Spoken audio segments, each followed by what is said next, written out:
Good morning, guys, and welcome to the RV capital of the world here in Elkhart, Indiana, where there are a lot of different trends taking place in the RV industry. I've spent the past few days here at the RV open house. Thousands of RVs for dealers coming in from around the country to take a look at, and these manufacturers showing off their latest and greatest in technology.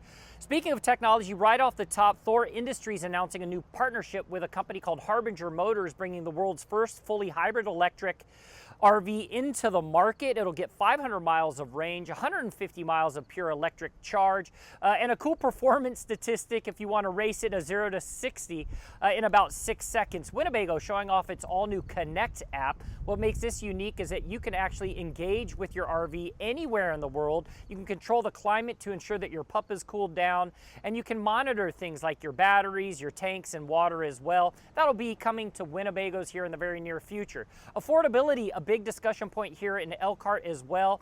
I scoured the entire show looking for the most affordable unit. This is it right here. It's by a company called Jayco, and this is the J-Flight SLX. It sleeps up to 6. What's really cool is on the inside it'll have bunk beds, a kitchen dinette, full bathroom as well, and a queen size bed starting right around $15,000. Ember showing off its all new Spark, meaning spark your interest in getting outdoors. What I really love about Ember as a brand is that they've found ways to really engineer in a different way to design a floor plan. This one has a workstation on the inside with a hatch that opens up so you can enjoy nature.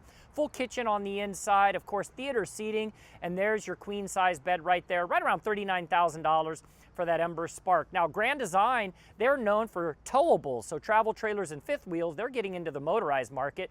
This is the Lineage, and this one is completely customized. It's a Class C with theater seating, full kitchen, and some really cool hidden compartments like this one behind the flat screen, and residential refrigerator on the inside. You're looking at about $190,000 for that Lineage. Now, destination RVs, destination trailers are a big thing. It's a new trend. These are north of 40 feet in length. This is the Forest River Cedar Creek, and it has this really cool fiberglass painted exterior with that wood grain finish. Lots of room on the inside of this with a workstation and pull-out pantry. I wanted to also show you the Alliance Benchmark. This is really cool. Their engineering team went a slightly different direction.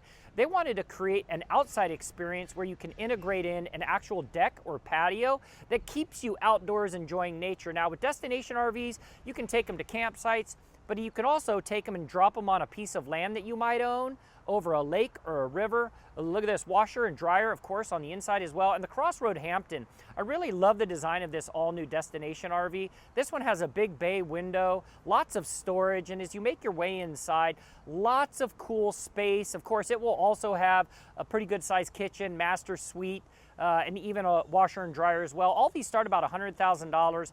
And I'll close it out with this one that excites me. This is your party patio. It's the Forest River Salem 32 veranda. Their engineering team said, hey, let's hang out outdoors, up off the ground. You can take your chairs, set them out on this patio. It will also have a grill for you to barbecue outside, and then of course some really cool integrated misters. So a lot of great things happening here in Elkhart, guys. So much to talk about, so little time. For now, I'm going to toss it back to you.